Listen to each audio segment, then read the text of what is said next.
This textile is almost as light and fine as gossamer. Delicate yet durable, the pineapple fabric, commonly called piña, is a product of patience and perseverance, of knowledge transferred among communities, and from generation to generation. May mga value ro aton nga sikapat, paagi sa aton nga paggamit in coins. The journey starts from the earth, goes through many adept hands, and culminates into a graceful swath of fabric, which will go through another journey as it is transformed by the imagination, celebrated as a heritage of creativity and identity of a community and of the country.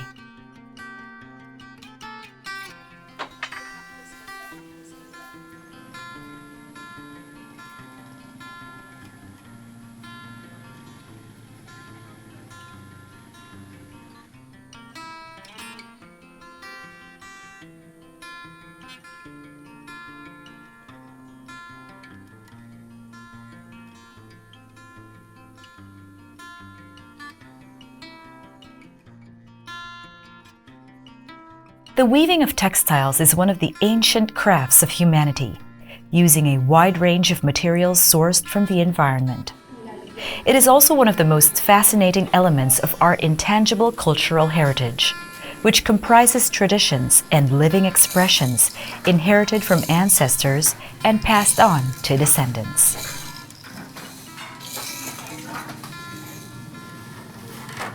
In the Philippines, different indigenous peoples possess different weaving traditions, which use a variety of plant fibers.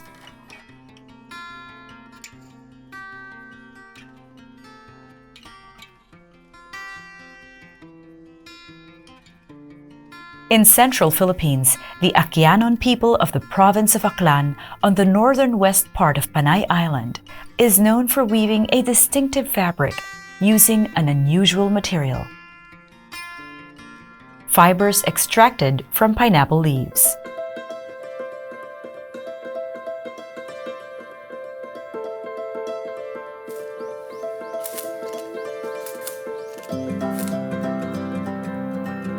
Considered the finest among hand-woven textiles, the piña is known for its exquisite beauty. Because of its quality, relative rarity, and value, Filipinos take pride in the piña textile, which are used in fashion and finery, and passed down as heirlooms. The piña textile is the most preferred material for Philippine formal attires. This epitome of Akyanon traditional craftsmanship and ingenuity has become one of the markers of ethnic, community, and national identity of the Filipinos.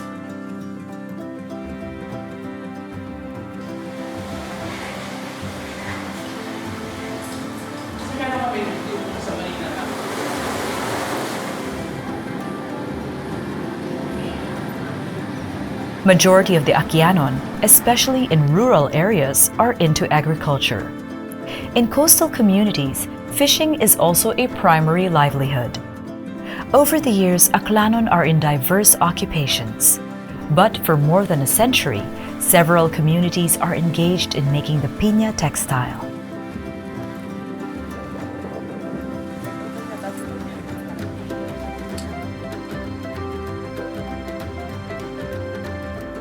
Historically, piña weaving was concentrated in the provincial capital town of Kalibo, particularly in the villages of Old Busuang and New Busuang. But it can also be found in the municipalities of Macato, Tangalan, Balete, Banga, and Lezo. Until today, piña weaving is alive in these places, considered as a family and community heritage.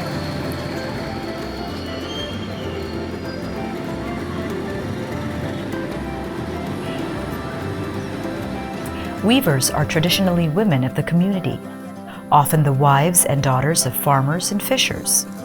But other members of the family or community are also engaged in other aspects in the production of the textile. Master weavers in the communities, usually elders who have inherited the skills from their forebears, pass on the knowledge and skills to the younger generations. Other components of the piña making process are also usually similarly passed on. The whole process of making it remains almost unchanged since it began.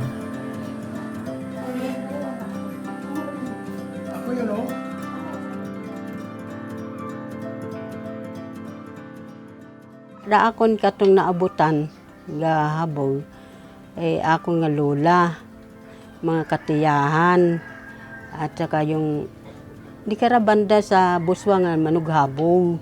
Abong manughabog kara sa buswang. Tapos yung nanay ko talagang naghahabog. Tag may borda bang natawag nung may yung parang ang borda nanda bandera.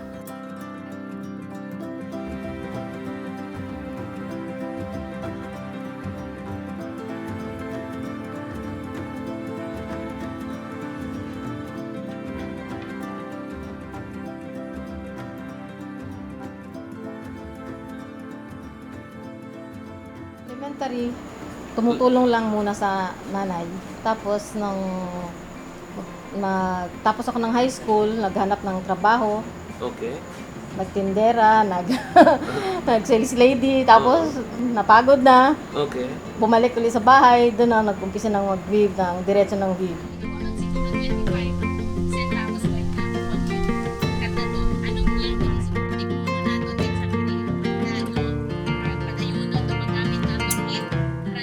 Si Raquel Eliserio, 47 years old na ako ngayon. So parang 32 to 33 years na akong nag-weave.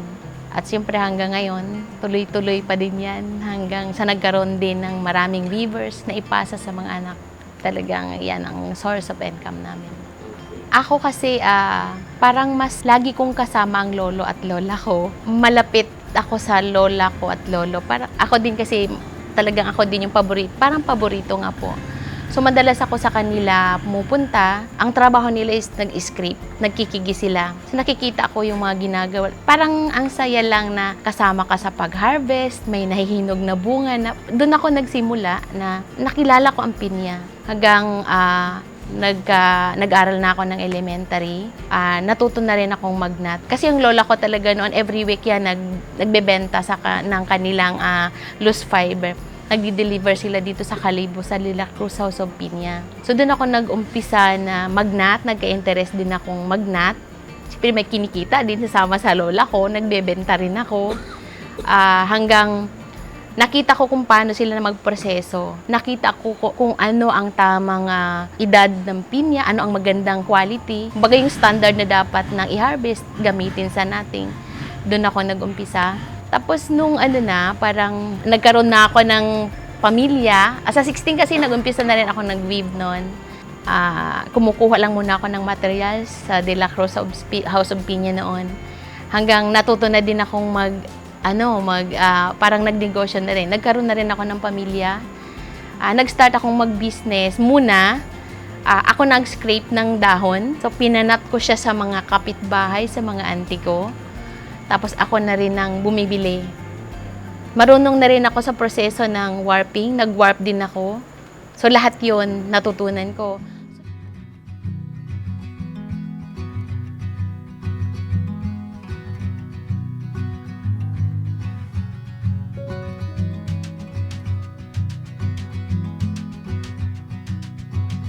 The process of producing the piña textile is arduous, beginning with the cultivation of the pineapple to the weaving itself.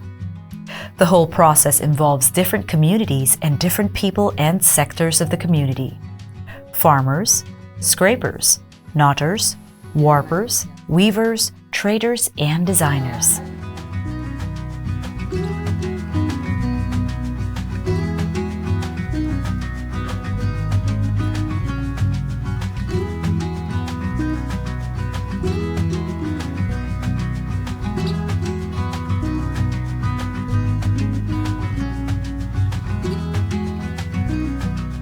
The Piña Bisaya o Anonas Comosus is the pineapple variety specifically used for the handloom weaving.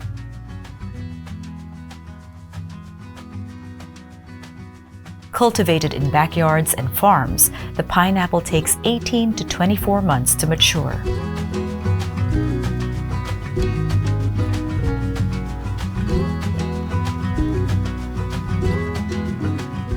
Its leaves, measuring from 0.5 to 2 meters, are harvested to be used exclusively for weaving.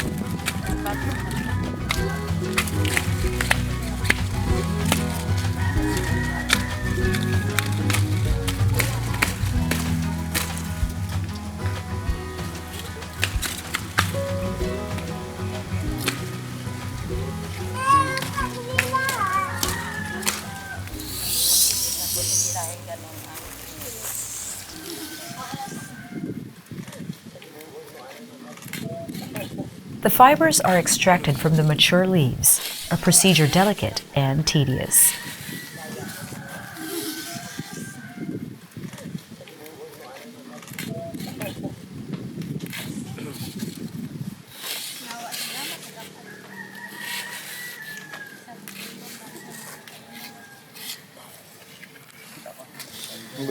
The leaves provide two kinds of fibers, the rough fiber called bastos and the fine fiber called liniwan.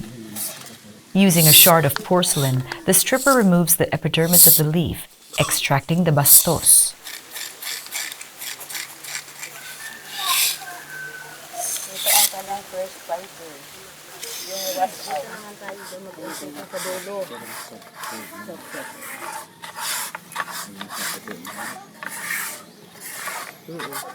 Pero nagagamit na rin yan sa pinya. After stripping the rough fibers, a coconut shell is run over the inner layer to extract the more valued liniwan.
The degumming process entails repeated washing in running water, usually in rivers.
The fibers are then hung out to dry.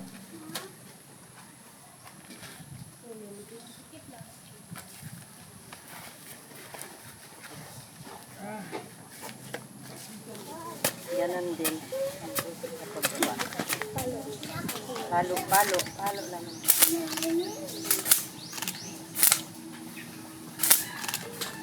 Wala, tuyo ba? Diligan ng tubig. Palo. Gasay. Bakyat palo-palo.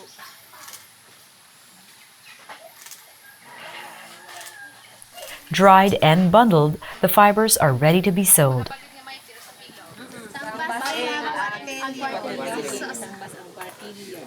Hay kundayang idugang. Piso-piso ano tanan para buso mo tanan ng piso. It will be weighed and priced according to a local system, Do iba bahin medyo na budayan gahoyan sikapat. which uses old coins of different denominations and sikapat, a local unit of measurement.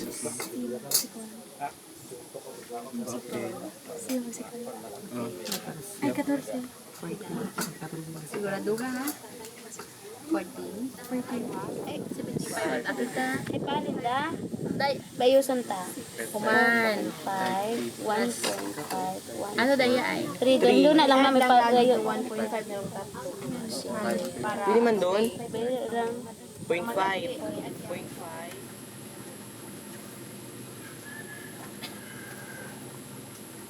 Before weaving, the fibers are knotted together to form long, continuous strands, coiled in a clay pot to prevent tangling, and spooled around bobbins.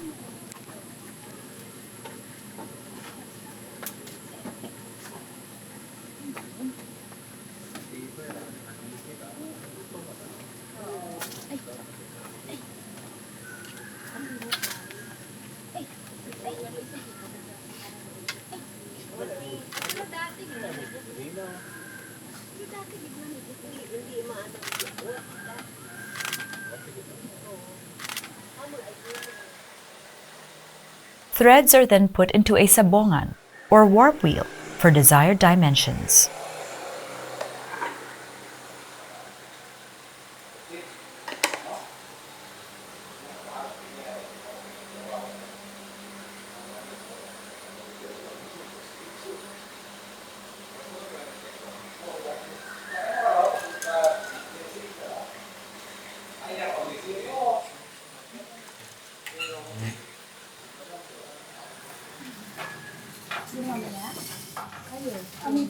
After all these, the weaving begins.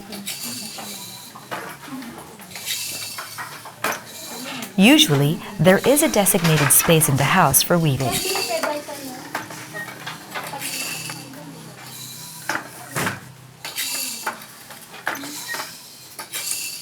The weaver sits on the upright hand loom with 2 or 4 foot-operated bamboo treadles.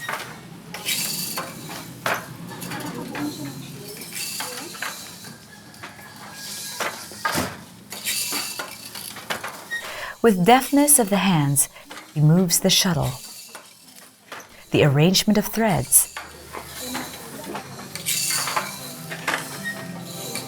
and slowly the fabric emerges.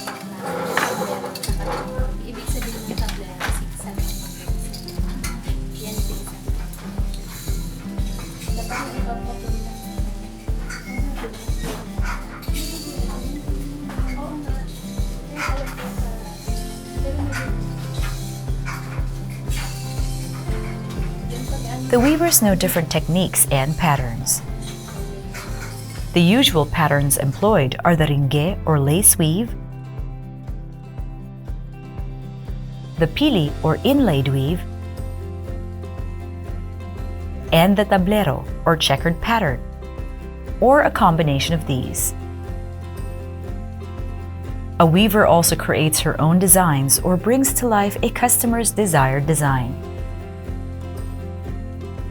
May ibibigay na pattern, tapos gagayahin, depende din nga sa order. Pero mas ako kasi may buyer ako na ako mismo ang gagawa ng sample. Nung una hindi talaga ako marunong gumawa nun. Pero sinikap ko matuto sa sarili kong pamamaraan. So, ang hirap, nagkapaltos-paltos mo yung siko ko. Sa first kong ginawang design, ang saya lang na nung matapos ko yung design at naibigay, naipresenta ko sa buyer ko, inorderan ng andami. Parang nagkaroon pa ako ng interest na kaya palang gumawa ng design. Nagkaroon ako ng idea na yung combination ng colors. Parang ang dami ko nang naisip na idea na hanggang sa pagtulog, sa paghiga, may mga pumapasok sa isip ko na mga design. So, kailangan madaling araw pa lang gawin ko siya. Uupo na ako sa loom ko. Kailangan gumawa kasi ako ng maraming design tapos para pagpilian ng buyers. So siguro ang dami ko nang nagawang mga design kasi mas parang expertise ko isuksok yung barong. Kung minsan nga yung weaver ko nagsasabi na wag naman ang daming setup, daming stick kasi mahirap. Pero sabi ko nga, hindi naman siya mahirap kung talagang gusto nating gawin para kakaiba at para may laging bago. Mayroon na kaming complicated na nga ang design namin. May tablero na siya, ringge, tapos may suksok pa siya, may pitsera sa barong. So, lahat nagagawa namin. Pagka weaver ka talaga, parang antalas na din ang isipan mo mag-create ng design.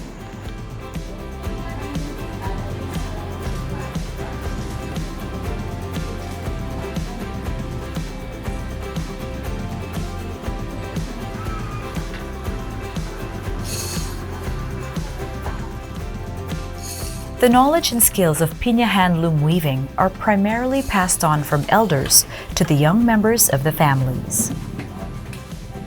The learning process involves day-to-day interactions in households, farms, and other centers.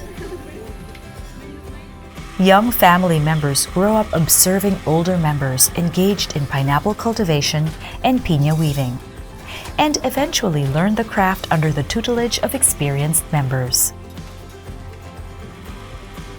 The learning process also serves as an opportunity for family members to strengthen their bonds in which not only skills are shared, but also stories and experiences.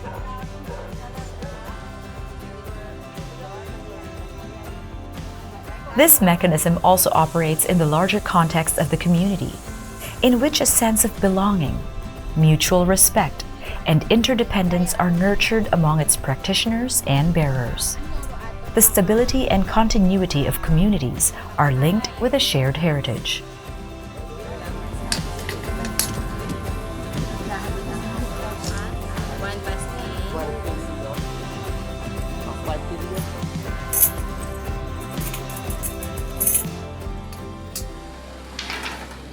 Mayroon din po kasi minsan na weaver na aayaw. Halimbawa, nagsawa na siya, pupunta mo ng Manila, magtrabaho mo na. Kasi ilang beses na rin nangyari sa akin, mga pinsan ko na luluwas ng Manila, tapos pag nagtrabaho na doon, nakaranas ng hindi maganda o napag-isipan nila na, ay mas maganda pa palang mag-hobby. So, sasabihin nila sa akin na babalik sila ng Aklan. Kung tatanggapin ko pa ba, kung bibigyan pa ba. So, babalik uli sila sa weaving. Hanggang sa nagkaroon na sila ng pamilya, nasa weaving pa rin sila. Kasi ang weaving is nasa loob ng bahay. So kikita ka, nababantayan mo pa yung mga anak mo, kasama mo pa yung asawa mo na tutulong sa iyo. Siya ang magbabining, ikaw ang mag-weave, hanggang ang asawa ay matuto na din ng weaving. Kasi mayroon akong pamilya, pinsa na dalawa sila ang naghahabi. Ang isa is pure pinya, ang isa is pinya seda. Ang galing ng kanilang teamwork. Nung una po talagang nag-try ako is ang dami kong oras na ginugol doon. Sabi ko nga po ay nagkapaltos yung siko ko. Hindi ko nga po napansin, ilang araw na lang nagpabalat na pala to siko ko. Tapos na-realize ko din mismo doon sa mga ginagawa kong mali kung paano pala siya gawin tama. Inulit-ulit ko lang hanggang naging maganda, hanggang may nagawa pa pala akong mas maganda pa. At ang isa pa doon na nakakapagbigay sa akin ng inspirasyon gumawa ng magandang design tuwing gagawa ko ng design, na-amaze sila. Naisip ko na para sa amin napakasimple lang sa Aklan ng design na to.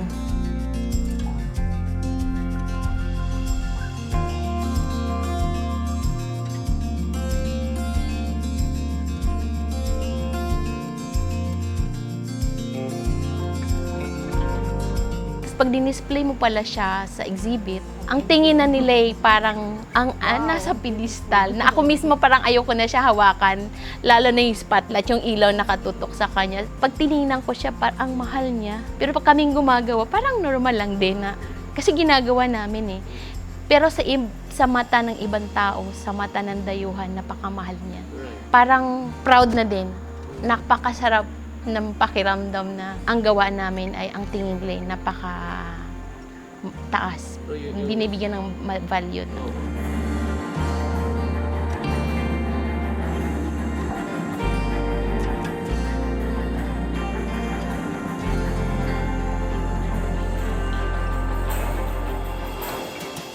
The hand-woven pinya textile has been a pride and marker of cultural distinction for the Aquianon, as well as of the whole Philippines. It is an articulation of native aesthetics and a legacy born of passion and patience. It is also a creative expression that nurtures a sense of belongingness and promotes social cohesion within and among families and communities.